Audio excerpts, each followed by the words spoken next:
আসসালামু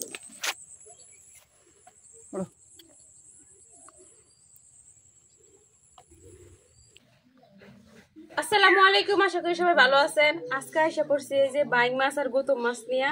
এই দেখেন মাছগুলা, এই জায়গায় বাইং মাছ আর গৌতম মাছ আছে। এটারে কিন্তু আমরা বাইং মাছ কই না, সবাই কিন্তু বাইং মাছ কয়, আর আমরা কই হচ্ছে গা চিরগা মাছ। তো আজকে চিরগা মাছ আর গৌতম মাছ রান্না করাম, শুধু কষাই রান্না করাম। তো বাজারে গেছিল মাছ কিনতে, কোনো মাছই পছন্দ হয় নাই। পরে যায় দেখে একটা লোকের কাছে এই কটা মাছই আসিল, পরে এই কটা মাছই নিয়ে আইছে। মাছগুলা কিন্তু তাজা আছে, মইরা গেলেও আর কি শক্ত আছে, তাজা রয়েছে এখনো। তো এখন এই মাছগুলো আমি কাটটা নিয়াম।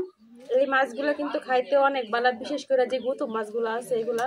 আমরা কিন্তু এগুলোর গৌতম মাছই কই, অন্য অন্য এলাকায় কি নামে ডাকে এটা আমি জানি না সঠিক। তো আপনারা কে কোন জায়গা থেকে এই মাছটারে কি নামে ডাকেন অবশ্যই কমেন্টে জানাইবেন।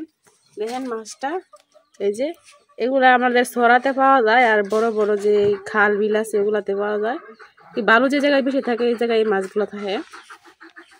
আর এই গৌতম মাছগুলো কিন্তু সচরাচর পাওয়া যায় না, আজকে যেহেতু পাইছে এই জন্য নিয়ে আইছে। তো এখন আমি মাছগুলো কাটতে নেই,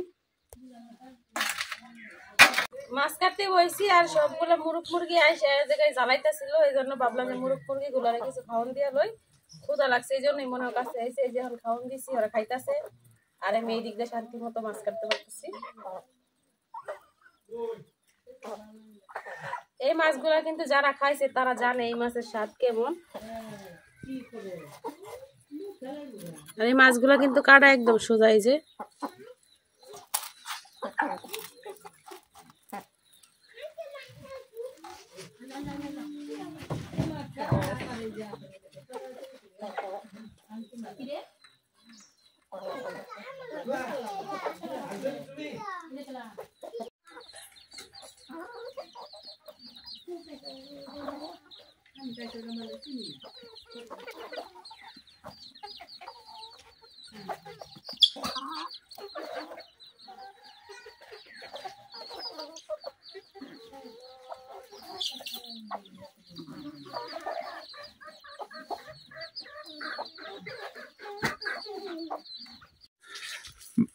ভাবিন কি করতেছুন? ভাই দুন্দুল খাইতে খাইতে ওনার ভাল লাগে না, কইতাছি তোমার বাইরে ফারতো বাজারে দেখলাম এই যে তুই দুন্দুল ফারছে, হে মাছ কাটতেছে এলেগে হ্যাঁ আইসে না, আমি দুন্দুল দিয়ে টুহাই দিয়ে বাজারে লয়ে যাগা। আর ভালো লাগে না দুন্দুল খাইতে খাইতে। দুন্দুলের দাম আছে বালাই না? হ্যাঁ দাম আছে, 50 টাকা 30 টাকা 40 টাকা কেজি। আমি আবার গাছ ফলাই, গাছের মধ্যে জিনিস টিনিস আমি খাইতেও পারি বেচতেও পারি। এই যে আমার একটা গাড়ি দুন্দুল হয়ে গেছে, কত সুন্দর সুন্দর দুন্দুল, বড় বড় দুন্দুল। দুন্দুল বড় আছে বালাই।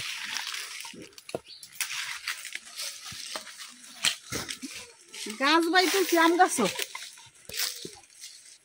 গাছও কেটাতে? আরে তোমার ভাই উঠছে, তোমার বাইরে তুলছি গাছ দুন্দুল হয়ে যে একটা ফাঁসছে। ও কি আম গাছ দুন্দুল গাছ উঠে পড়ছে নাকি? হ্যাঁ আম গাছে তুলছি, আম গাছেতে অনেক উঠতে হেরে ফারুন লাগে, দেখা যায় না ফাটার লাগে, তবু অনেক দুন্দুল বাড়তি হয়ে গেছে। এমনি তো দেখা যাইতেছে না, দেখা যা আবার দুন্দুল তো বালাই দুন্দুল ফেরালতেছে। এই যে দেখো একটা গাড়ি ফেরাচ্ছি, এই যে দেখো কত সুন্দর একটা দুন্দুল ফাটছে, সেই সুন্দর দুন্দুলটা, কত সুন্দর একটা দুন্দুল ফাটছে, যে সেই সুন্দর দুন্দুলটা। আবার তরতাজা দুন্দুল স্বাদও লাগে খাইতে, ওনার খাইতে খাইতে এক তরকারি আর ভালো লাগে না, ওই যে একটা ফাটছি।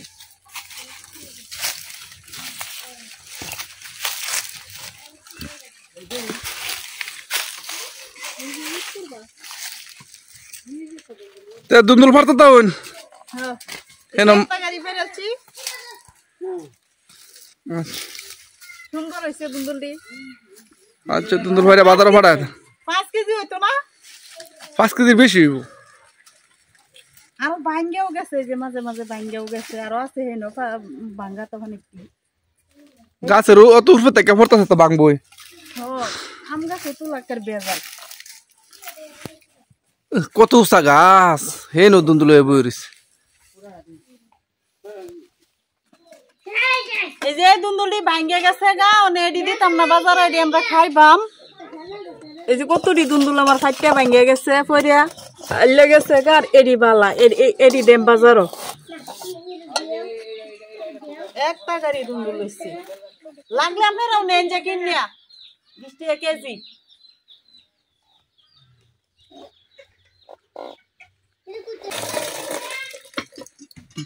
এটা হচ্ছে আমরা চাপকল, আমরা কিন্তু চাপকলের পানি দিয়ে সব কাজ কাম করি, কষ্ট হয়, তারপরেও কিন্তু পানিটা অনেক ভালো খাইতে।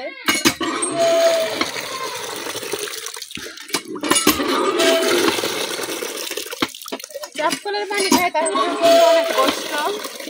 6 মাস পানি থাকে, আর 6 মাস পানি থাকে না, 6 মাস আরেক বাড়ি থেকে পানি এনে খাওয়া লাগে।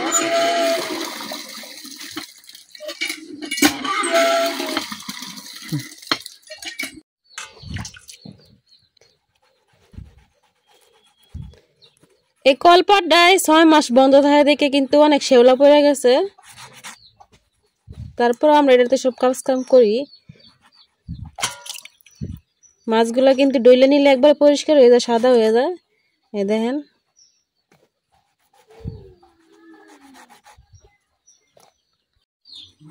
মাছগুলো কিন্তু আমি পরিষ্কার করে ধুয়ে আনছি। এই যে দেখেন একবার ডইলা সাদা করে পরিষ্কার করে নিছি। এখন যে মাছগুলো বড় বড় আছে এই মাছগুলো আমি একটু কাটা নিলাম। এই মাছগুলো কিন্তু ছোট ছোট করে কাটে রান্না করলে খাইতে ভালো লাগে, ভিতরে মশলাটা ঢুকে। এই দেখেন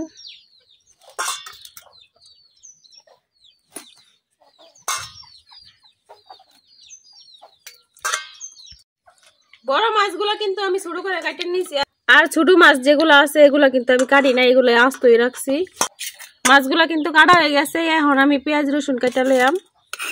আমি এই জায়গায় 3টা বড় সাইজের পেঁয়াজ নিছি, কারণ তরকারিটাতে একটু পেঁয়াজ বেশি করে দিলে খাইতে ভালো লাগে।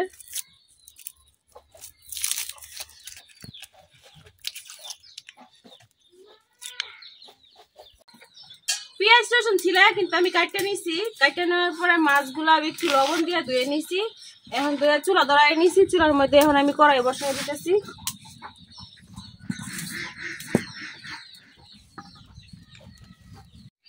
কড়াই গরম হয়ে গেছে, এখন আমি কড়াই তেল জ্বলিতেছি।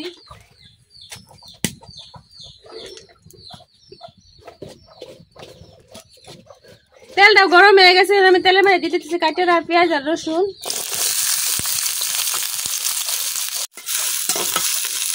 এখন পেঁয়াজ রসুনটা আমি কিছুক্ষণ ভাজা লইলাম। পেঁয়াজ রসুনটা কিন্তু আমি লাল লাল করে ভাজে নিছি। এখন দিয়ে দিতেছি একটু পানি।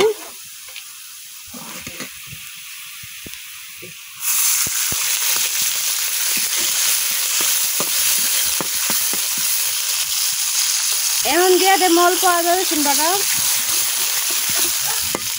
এখন একে করে সব গুঁড়া মশলা দিলাম। হলুদ গুঁড়া,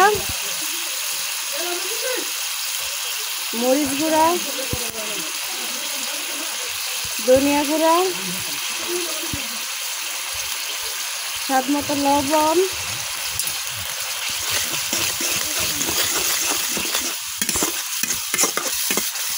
এখন মশলাটা আমি কিছুক্ষণ কষাইলাম। আমি মশলাটা কিন্তু খুব ভালোভাবে কষাই লইছি। উপর দিয়ে একবারে তেল ছেড়ে দিচ্ছে। এখন দিয়ে দিলাম কাটতে রাখা মাছগুলো।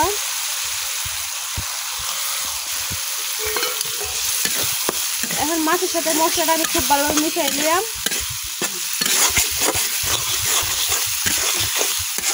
এখন মাছটা কিছুক্ষণ কষাই দিলাম।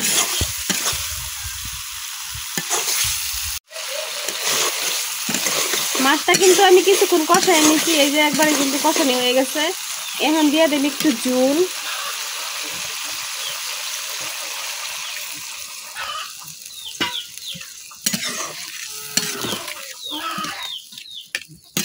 মাছটা কিন্তু একটু ঝুলটা একটু গাঢ় গাঢ় থাকবো, আর কি লসটা থাকবো। আমার এতটুকু ঝুলে কিন্তু হয়ে যাইব। এখন আমি ডাইকা রান্না করে নেব।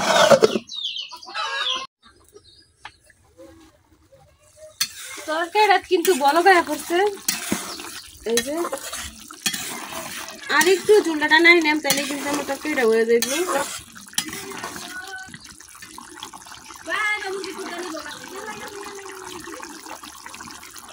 এখন ডাইকা আর কিছু রান্না করে নেব।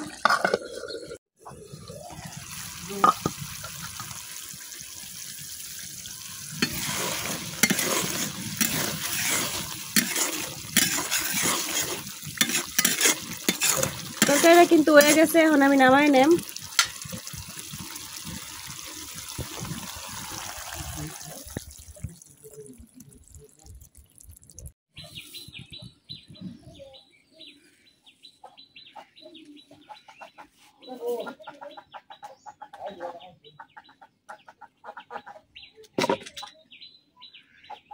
এই যে তৈরি হয়ে গেছে গা আমার বাইং মাছ আর গুতুম মাছ কষানো। এই দেখেন তরকারিটা কেমন হয়েছে। তরকারি কালারটা কিন্তু সুন্দর হয়েছে অনেক, আর অনেক সুন্দর একটা গ্রান বার হয়েছে।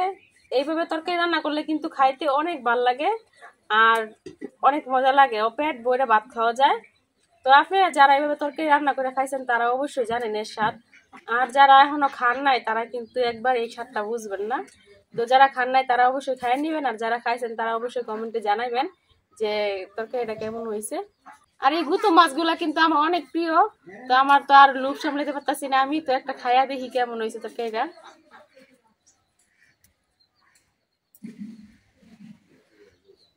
দেখেন মাছগুলা কিন্তু একবারে আস্তে আস্তে রয়েছে, একটু ভাঙছে না। বিসমিল্লাহ।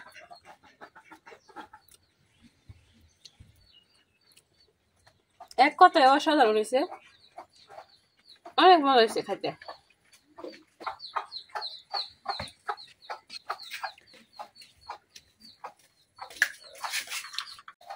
তো আজকের ভিডিও এই পর্যন্তই। সবাই ভালো থাকবেন, সুস্থ থাকবেন। আল্লাহ হাফেজ।